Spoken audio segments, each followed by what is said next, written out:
Honorable Chairman, sir, thank you for giving me the opportunity to take up an important issue.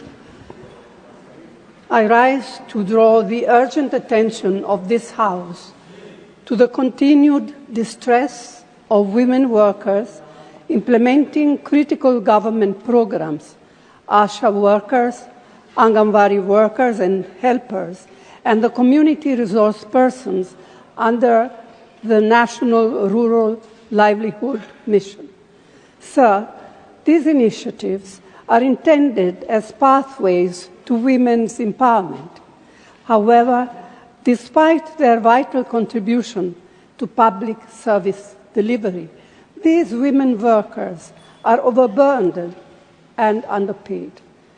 Across the country, ASHA workers undertake immunization, mobilization, maternal health, and family welfare.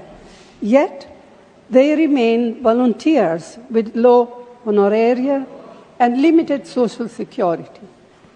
Anganwadi workers are similarly paid a meager base honorarium of rupees 4,500 and rupees 2,250 per month by the union government. Sir, beyond low pay, there are currently near 3 lakh vacancies in the ICDS at various levels.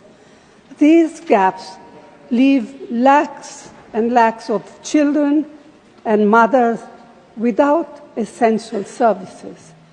Even when filled, these posts fall short of population norms due to the lack of updated census figures since 2011. Sir, through you, I urge the government to work closely with the states to prioritize the following measures. 1, filling of all existing vacancies. 2, timely remuneration to all workers. 3, doubling of union government's contribution to the pay of these frontline workers.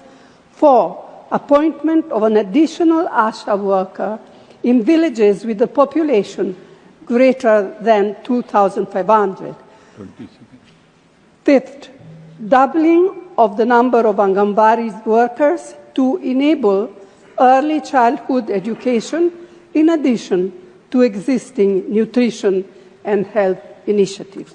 Sir, I wish to emphasize that strengthening, expanding, and supporting this workforce is an investment in India's future. Thank you.